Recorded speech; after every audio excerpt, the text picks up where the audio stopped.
Hello students, मैं सुनील कुमार साक्य दिशा chemistry class में आप सभी का स्वागत करता हूं।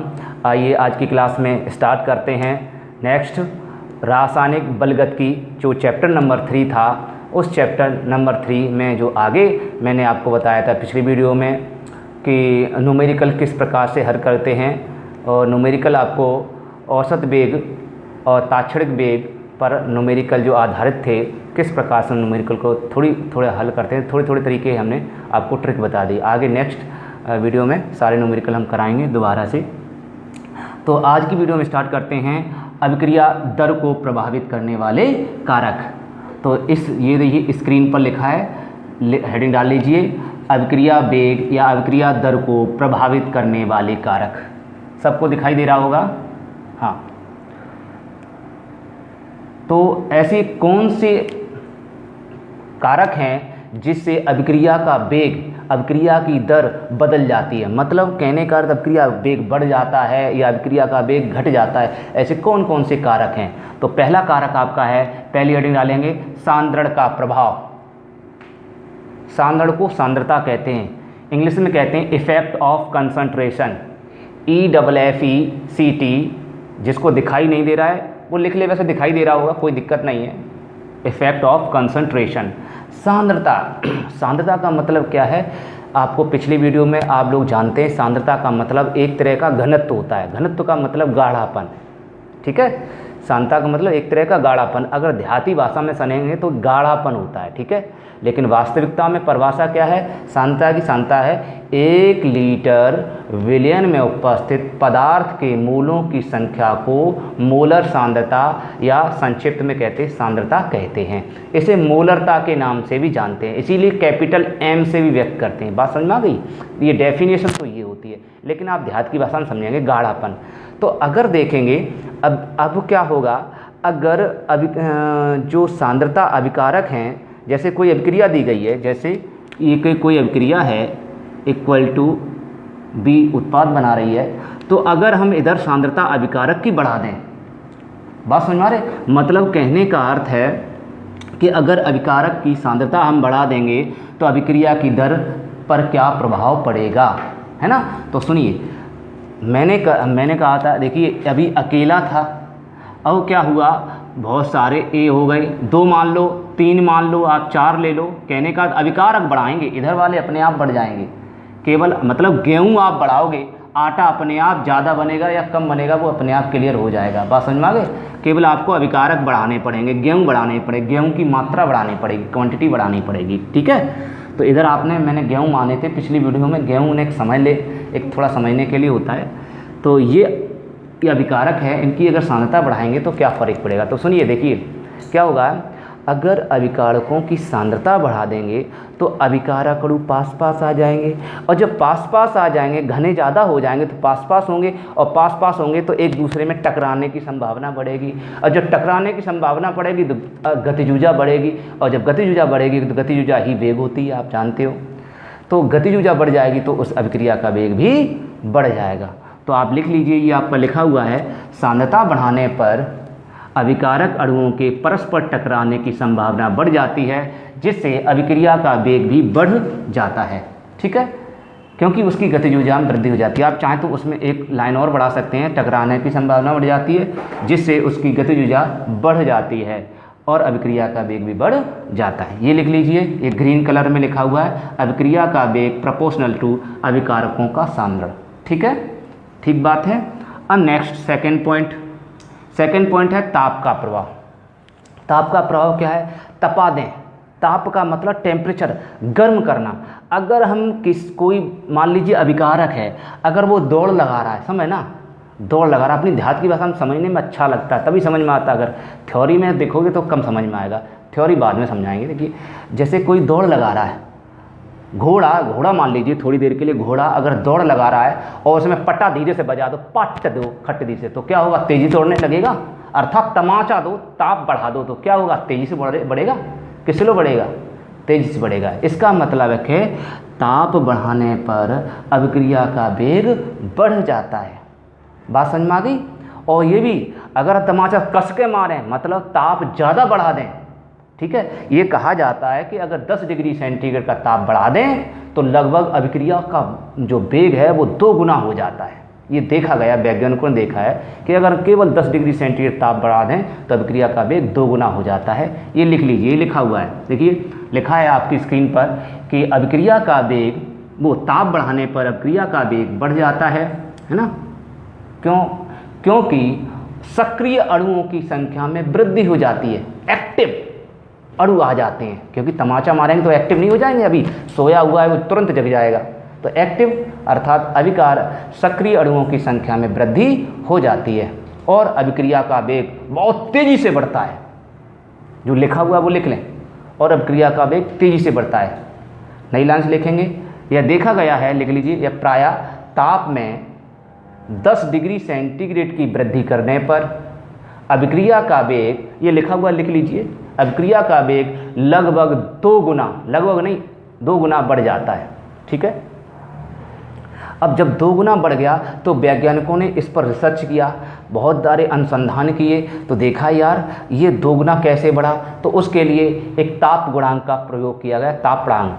तो कुछ छात्र हैं जो होशियार स्टूडेंट है वो तो हम उनके लिए सभी लिखा रहे, सब लिखते जाएं, और जो कमज़ोर बालक हैं वो केवल इम्पोर्टेंट ही लिखें। तो मैंने आपको ये देखो स्क्रीन पर लिखा हुआ है, इम्पोर्टेंट लिख दिया, तापीय गुणांक। तो आप केवल तापीय गुणांक की परिभाषा हेडिंग डाल के और तापीय गुणांक ही लिखेंगे, ठीक है, और कोई नहीं लिखेंगे। बात समझ में आ गई? समझ में आ रहा है? और जो चाहते हैं टॉप करें, यूपी टॉप करें, तो वो सब उतारते जाएं। पूरी फुल एनसीईआरटी मैं आपको करा रहा हूँ, पूरी फुल प्राइवेट बुक करा रहा हूँ, दोनों बुकें एक साथ चल रही हैं, तो कोई दिक्कत वाली बात नहीं है। ठीक है, लिखते जाइए। तापीय गुणांक को इंग्लिश में कहते हैं, हाँ, टेम्परेचर कॉफिशिएंट। ये उसमें इंग्लिश नहीं लिखा है, यहाँ लिख लीजिए, TEMPERATURE, टेम्परेचर, COEFFICIENT। इसको तापीय गुणांक कहते हैं। ठीक है, क्या बोलते हैं? तापीय गुणांक, टेम्परेचर कॉफिशिएंट। ठीक है। अब तापीय गुणांक क्या होता है? देखिए, 2 ताप, जो कोई अभिक्रिया हो रही हो, उन 2 तापों के, कोई 2 ताप ले लिए वैज्ञानिकों ने, उन 2 तापों के बीच 10 डिग्री सेंटीग्रेड टेम्परेचर पर अंतर देखा, और अंतर पर देखा तो अभिक्रिया का वेग एकदम 2 गुना हो जाता है। ठीक है, जिसे तापीय गुणांक कहा जाता है। तो ये आपकी स्क्रीन पर लिखा हुआ, लिख लीजिए, लिख लीजिए, हेडिंग डाल लीजिए, तापीय गुणांक अलग से डाल लो, बहुत अच्छा, और इम्पोर्टेंट लगा लेंगे, ये परीक्षा में आ चुका है बोर्ड एग्जाम में। ठीक है, यूपी बोर्ड में आ चुका है। लिख लीजिए, किसी अभिक्रिया के 2 तापों के 10 डिग्री सेंटीग्रेड अंतराल पर उसके वेग स्थिरांक का अनुपात तापीय गुणांक कहलाता है। दिखाई दे रहा होगा, वेग स्थिरांक का अनुपात तापीय गुणांक कहलाता है। ठीक है, सही है बेटा। तो तापीय गुणांक, इसका मतलब तापीय गुणांक क्या हो गया? तापीय, ये सूत्र लिख लीजिए, सूत्र भी जरूर लिखा करें। तापीय गुणांक अर्थात टेम्परेचर कॉफिशिएंट, TC बोल सकते हैं इसको शॉर्टकट में, टेम्परेचर कॉफिशिएंट बराबर, मान लीजिए हम 2 ताप मान लें। ठीक है, तो आपका हो जाएगा सूत्र K2/K1। बात समझ में आ गई? नई लाइन से लिख लीजिए, फॉर्मूला समझ में आ गया? नहीं समझ में आया तो लिखिए, माना, लिख लीजिए जिस प्रकार लिख लीजिए, माना कोई 2 ताप ले रहे, कोई से भी 2 ताप लो, लेकिन उनके तापों में अंतर कितना होना चाहिए? मतलब 10 डिग्री का अंतराल होना चाहिए। एक 25 ले रहे और एक 35 ले रहे, अंतर है 10 का। देखो घटाओ, 25 माइनस 35 में 10 डिग्री सेंटीग्रेड। आप चाहो यहाँ 35 ले लो और 45 ले लो, आप चाहो 45 ले लो, आप चाहो 55 ले लो, मतलब 10 का अंतर होना चाहिए। क्लियर? हाँ, एक कम एक ज़्यादा, तभी 10 का अंतर आएगा। तो 10 डिग्री सेंटीग्रेड ताप के लिए लिख लीजिए, के लिए ये जो तापीय गुणांक का सूत्र बनेगा, तापीय गुणांक का सूत्र जो होगा वो किस रूप में होगा? लिख लेना, ऐसे लिख लीजिए डायरेक्ट सूत्र, क्या सामने समझ में ये हो जाएगा आपका, ज़्यादा वाला ऊपर, कम वाला नीचे, तो 35 डिग्री बटे के 25। ठीक है बेटा, ये थोड़ा सफिक्स में इसलिए लिख लिया करो, सफिक्स में ये समझ में आ जाता है कि K2 किसका मान है, और ऐसे लिख दो तो न जल्दी समझ में आता है, उससे कम समझ में, ऐसे ढूंढते रहोगे K2 किसका मान पता नहीं, तो ऐसे लिख दो तो पता लग जाए हाँ 35 डिग्री सेंटीग्रेड पर वेग स्थिरांक है, 25 डिग्री सेंटीग्रेड पर वेग स्थिरांक है। समझ में आ रहा है बेटा?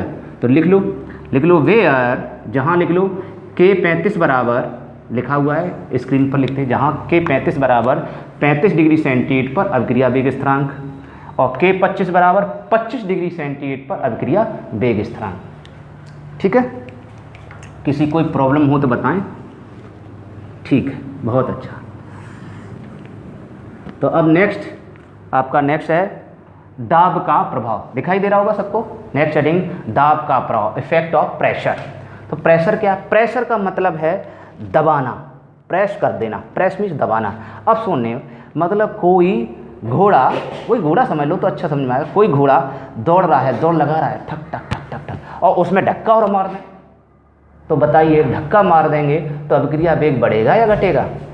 बढ़ेगा, क्योंकि उनके अणु पास आ जाएंगे। अगर दो अभिकारक अणु, अगर दो घोड़े एक साथ चल रहे हैं मान लीजिए, और दो घोड़े ऐसे चल रहे हैं चलते, और एक में धक्का मार दो तो दूसरा घोड़ा में भी सक्रियता आ जाएगी, दूसरा अगर स्लो चल रहा होगा तो वो भी तेज चलने लगेगा, है ना, क्योंकि सक्रियता आ जाएगी, और सक्रिय अणुओं की संख्या बढ़ जाएगी तो गतिज बढ़ेगी, और जब गतिज बढ़ेगी तो सीधी बात है कि अभिक्रिया का वेग भी बढ़ेगा। इसका मतलब है कि ये भी प्रोपोर्शनल होता है, दाब का जो प्रभाव है वो भी आपका अभिक्रिया वेग के समानुपाती होता है या प्रोपोर्शनल होता है। तो लिख लीजिए, ये आपके लिखा हुआ है कि दाब बढ़ाने पर अभिकारक अणु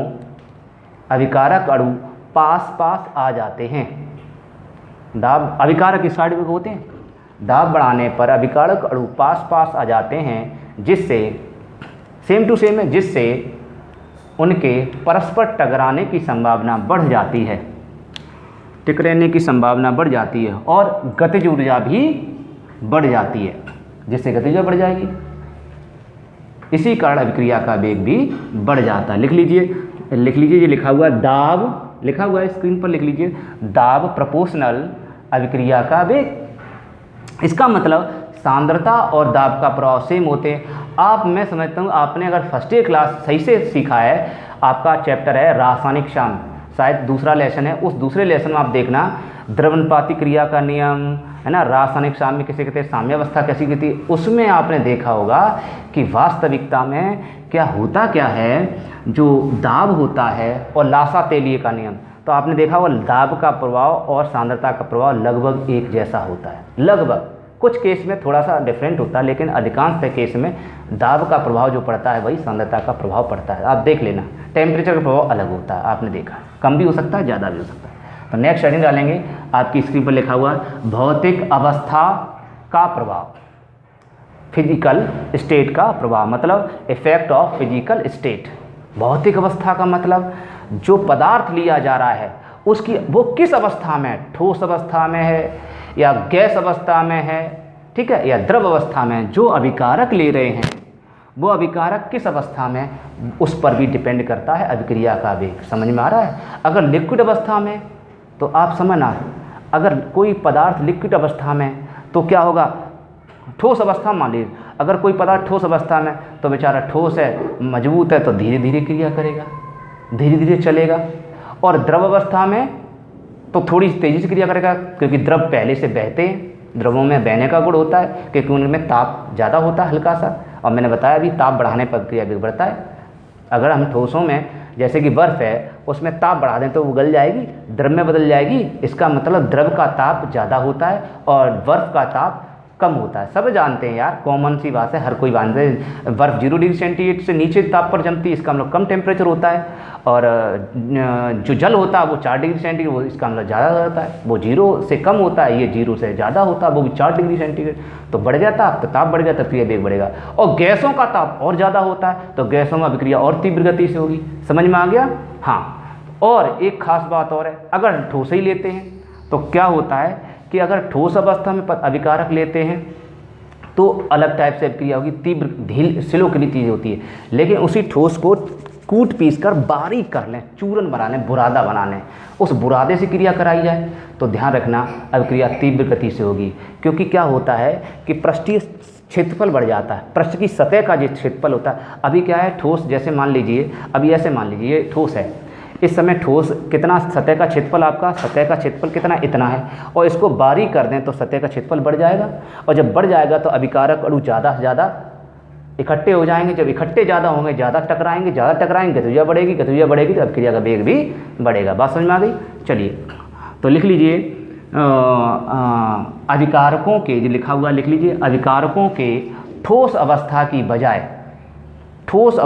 बजाय उनके बारीक चूर्ण से, जो बरादा होता है जिसको कहते हैं बारीक चूर्ण से अभिक्रिया तीव्र गति से होती है। ठीक है, जैसे लिखा वैसे लिख लीजिए। क्यों होती है? क्योंकि चूर्ण का पृष्ठीय क्षेत्रफल अधिक होता है। ठीक है, अगर कोई टॉपिक्स, कोई पॉइंट समझ में ना आए तो मुझसे कमेंट करके पूछ लेना। ठीक है, मैं पूरी कोशिश कर रहा हूँ, लेकिन अब मैं दूसरे अत्याधुनिक नई टेक्नोलॉजी से आपको पढ़ा रहा हूँ, जिससे कि आपका कोर्स कम समय में जल्दी कोर्स पूरा हो। ठीक है, कम समय में जल्दी कोर्स। आप लोग कह रहे थे सर वीडियो बहुत बड़ा हो जाता है, इसलिए वीडियो को छोटे वीडियो में ज़्यादा से ज़्यादा बात आ जाए, ऐसी मैं टेक्निक अपना रहा हूँ। ठीक है, आपको कोई परेशानी और कोई तकलीफ नहीं होगी, बिल्कुल कोचिंग जैसा ही लगेगा, कोई परिवर्तन नहीं होगा। ठीक है, चलिए नेक्स्ट आपका है अभिकारकों की प्रकृति का प्रभाव। नेक्स्ट है आपका अभिकारकों की प्रकृति का प्रभाव। ठीक है, इसे कहते हैं effect of nature of reactant, अभिकारकों की प्रकृति का प्रभाव।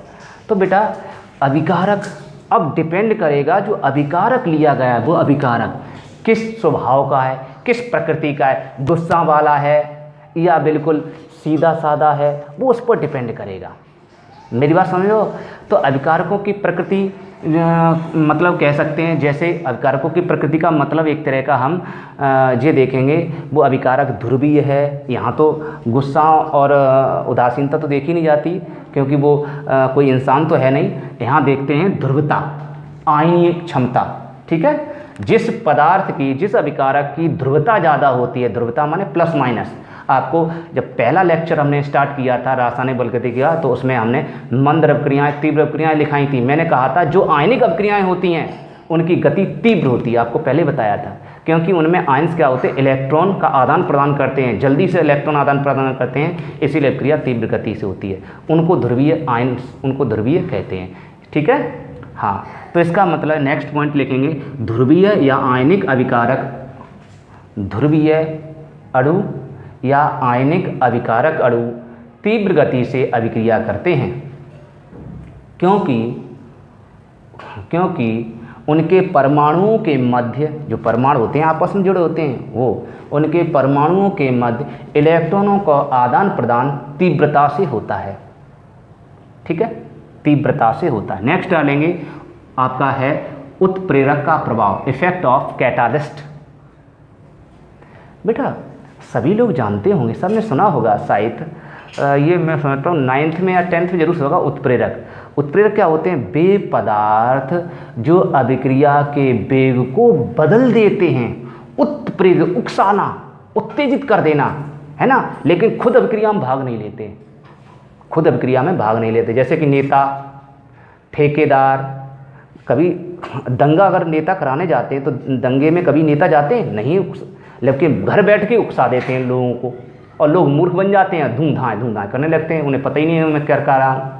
तो इसका मतलब है ये उत्प्रेरक हैं, इसका मतलब नेता को उत्प्रेरक मान लिए, लेकिन रासायनिक क्रिया में स्वयं भाग नहीं लेते। ठीक है, तो परिभाषा भी है।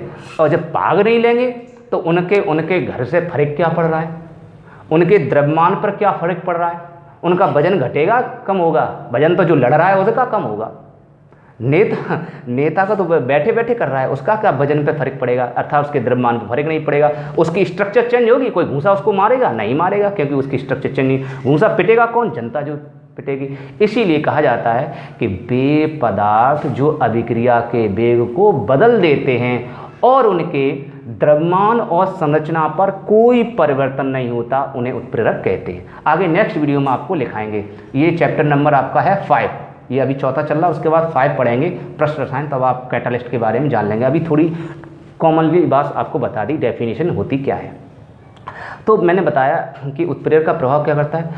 उत्प्रेरक होते हैं, देखो उत्प्रेरक उकसाने वाला होता है। अब अभिक्रिया तीव्र हो रही है, मान लीजिए कोई व्यक्ति चल रहा है, अपना काम करता जा रहा है, मान लीजिए वो बेचारा करता जा रहा है, और हो सकता है वो कान में एक दूसरा व्यक्ति आकर कान में फूंक दे कि यार तो 50,000 रुपया मिलेगा बेटा, जीत के दिखा, या 1 करोड़ रुपया मिलेगा, जीत के दिखा। तो तेज़ी से, इसका मतलब उसने क्या कर दिया, मोटिवेशन कर दिया, अर्थात उत्तेजित कर दिया।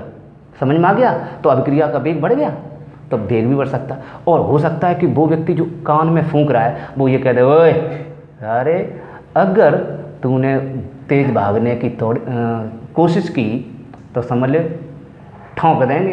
तो बेचारा डरा दिया, धमका दिया, तो वो अपना कम हो जाएगी वेग, और जब कम हो जाएगा कम चलेगा, बेचारा हार जाएगा।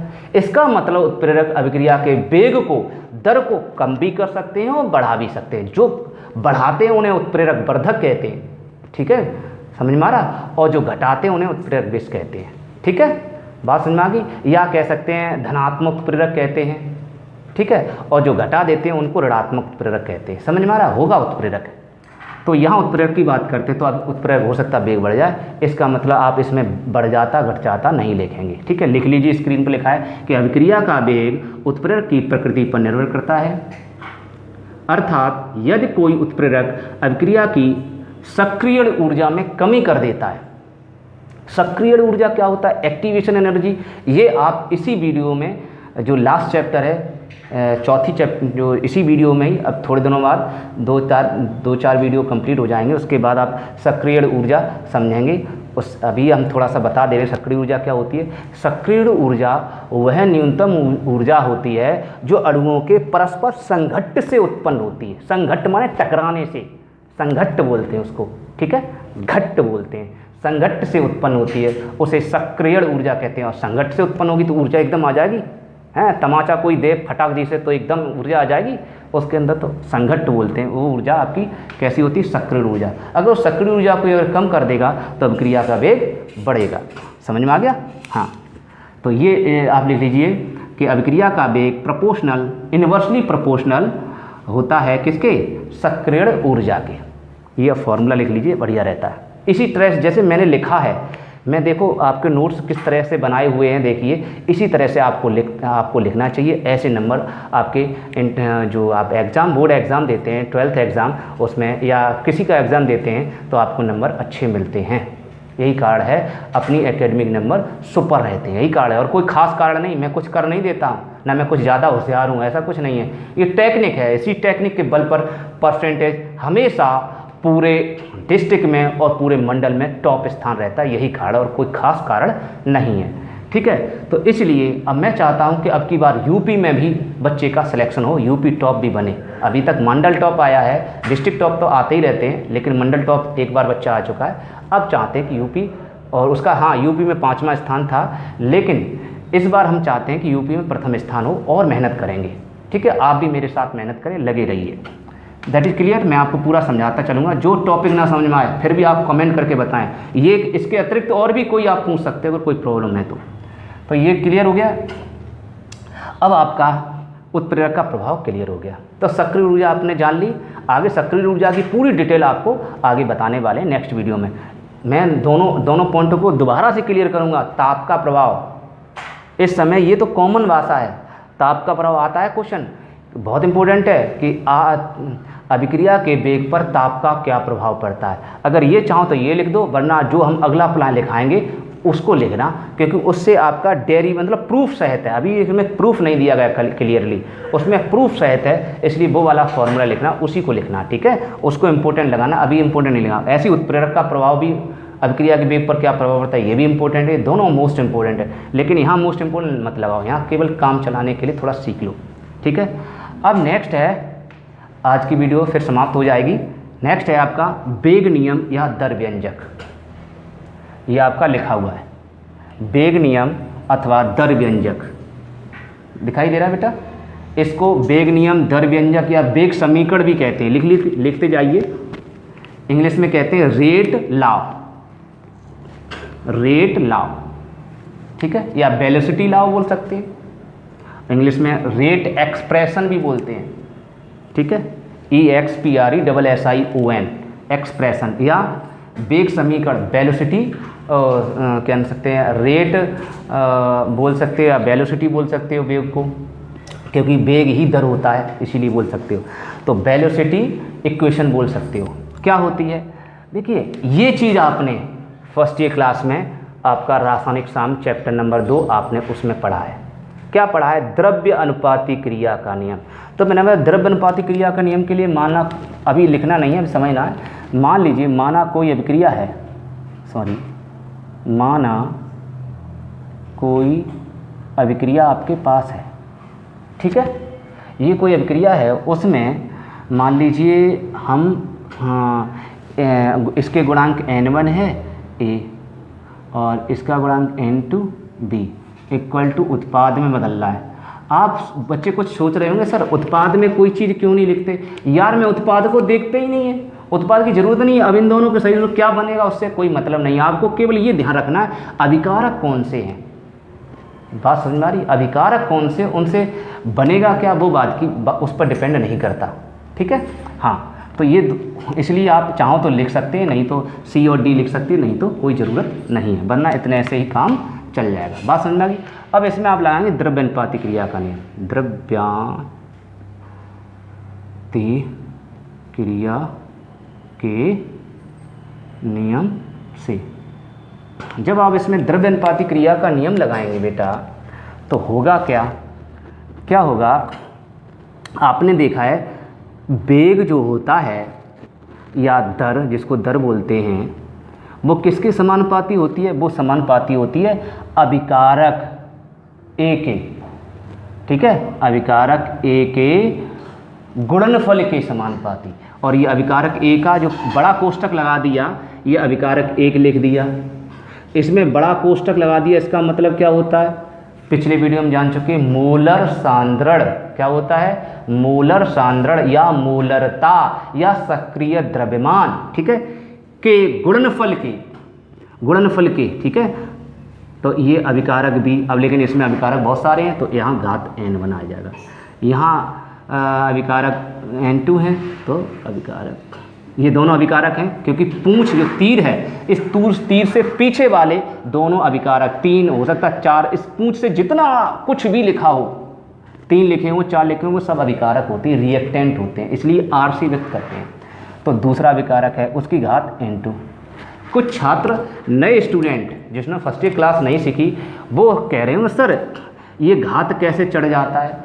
बेटा अब ये आप इस वीडियो में आप केवल सीख लो ये घात कैसे चढ़ जाता है। ये आपको अब ज़्यादा जानकारी ज़रूरत नहीं है, बस इससे ही काम चला लो, ठीक है। और फिर भी चाहिए, चलो हम थोड़ा सा बता दे रहे हैं, क्योंकि अभी आप ये लिखना नहीं है। देखिए ये n1 की जगह मान लीजिए आप n का मान रख लो 3a, समझना। इसकी जगह आप मान लो 2a 2b मान लीजिए, उत्पाद लिख दिया। इसका मतलब आप इस 3a को आप ऐसे लिख सकते 3a बार। अरे यार 3x लिखा है, तो 3x का मतलब x + x नहीं हुआ? हाँ, जब ये हुआ तो 3a को a + a 3 बार लिख सकते हैं, ऐसे ही b को b लिख सकते हैं 3 बार। तो वेग जो होगा वो क्या होगा? वेग प्रोपोर्शनल होगा अभिकारकों के सक्रिय द्रव्यमानों के। अभिकारक कौन? A। अभिकारक के सक्रिय द्रव्यमान कौन? ये रहा सक्रिय द्रव्यमान। अभिकारक कौन? B। वो अभिकारक कौन है? A। यहाँ भी अभिकारक A है। अभिकारक A के सक्रिय द्रव्यमान माने बड़ा कोष्टक। फिर अभिकारक सक्रिय द्रव्यमान के, ये भी अभिकारक है। देखिए यहाँ प्लस है तो यहाँ मल्टीप्लाई आ रहा है, यहाँ प्लस है मल्टीप्लाई मतलब गुणा लगाते हैं, ठीक है। हाँ, गुणनफल के, ये नियम है, मैं कुछ नहीं कह सकता, ये तो नियम है। यहाँ प्लस के गुणा, मैं बोल रहा हूँ गुणनफल के। तो ये अभिकारक भी सक्रिय द्रव्यमान, अभिकारक भी सक्रिय द्रव्यमान, समझ में आ गया। अब के मैंने क्या बताया? अभिक्रिया का वेग अभिकारकों के सांद्रण के या सक्रिय द्रव्यमानों के या मोलर सांद्रण के गुणनफलों के समानुपाती होता है। ये किसने कहा था? द्रव्यानुपाती क्रिया के नियम ने। उसी नियम को ही वेग नियम कहते हैं, बस कोई अंतर नहीं है। अब इसको हम ऐसे लिख सकते हैं, वेग प्रोपोर्शनल ए। अगर कोई शीट x गुणा में लिखी है, देखो x मान लो, तो क्या होगा? x की घात 3। बोलो मैं खाता है? यस, बिल्कुल लिख सकते हैं। तो इसको भी 1 2 3 बार, तो a पे घात 3 आ सकता है। That is clear. ऐसे b 2 बार लिखा तो b पे घात 2 आ सकता है। अब आगे समझ में? इसका मतलब जो a जब इधर जाता है तो ये सिर के ऊपर नाचने लगता है। देखो सिर के ऊपर नाच रहा है, डांस कर रहा है। देखिए यहाँ भी 2 आगे है, लेकिन इसके सिर पर डांस कर रहा है गुणनफल में। क्लियर हो गया? अरे बहुत छोटी मोटी चीज़ है, ये ट्रिक है, ये भी ट्रिक होती है, सीखते जाइए। तो अब आपको अब सभी छात्रों को समझ में, कमज़ोर बालकों को समझ में आ गया होगा ये कैसे आ गया। ठीक है, तो इससे डेफिनेशन क्या बनेगी, इससे आपकी डेफिनेशन क्या बनेगी। एक चीज़ जो दर होती है, इस दर को बेटा dx/dt से भी व्यक्त करते हैं। बताया था आपको, पिछली वीडियो आप जरूर देखना, पिछली वीडियो, क्योंकि वेग बराबर दूरी बटे समय, चाल बराबर दूरी, यहाँ चाल नहीं है, वेग है। ठीक है, यहाँ वहाँ आपने फिजिक्स में पढ़ा विस्थापन बटे समय, लेकिन यहाँ होता सांद्रण परिवर्तन बटे समय। ये सांद्रण परिवर्तन है, यही एम है, इसी को मोलरता बोलते हैं, मोलरता, एम से व्यक्त करते हैं एम। इसका मात्रक होता है मोल प्रति लीटर ऊपर वाले का, और नीचे सेकंड है, टाइम है, टाइम का मात्रक सेकंड। इसीलिए वेग का मात्रक होता है मोल प्रति लीटर प्रति सेकंड। किसका? वेग का मात्रक आता है, यूनिट बताइए वेग की, ये बहुत इंपॉर्टेंट है, परीक्षा में एक एक ऑब्जेक्टिव में आ जाता है। तो इसलिए dx/dt से व्यक्त करते हैं, ये लिख लीजिए। ठीक है, और प्रोपोर्शनल हटाएंगे तो आ जाएगा a पे घात n1 n2। ये वाला लिखा, ये जो स्क्रीन पर दिखाई दे रहा है इसको उतार लेना, अभी मैं इसको थोड़ा समझा रहा हूँ। अब इसको dx/dt को r भी कह सकते हैं, रेट, क्योंकि b भी आप बोल दो, v बोल सकते हो वेलोसिटी, या इसको रेट बोल सकते हो, रेट माने दर, क्या रेट है r, या इसको ऐसे लिख सकते हो a पे पावर n1 b पे पावर n2। समझ में आ गया? v भी लिख सकते हो, वेलोसिटी है, दैट इज क्लियर। अब इसको ऐसे भी लिख सकते हो आप, r प्रपोर्शन हटाने तो क्या आ जाएगा k, a पे पावर n1 b पे पावर n2। बात समझ में आ गई? ऐसा सूत्र आप लिख सकते हो, इसको कहते हैं वेग नियम। समझ में आ गया? अब डेफिनेशन क्या बनी वेग नियम की, कोई स्टूडेंट बताए क्या बनेगी डेफिनेशन? कुछ नहीं, एक लाइन की। क्या बोलेंगे? सबसे पहले ये लिखी, अभिक्रिया लिखी, तो पहले इसको बोलेंगे, क्या बोलेंगे?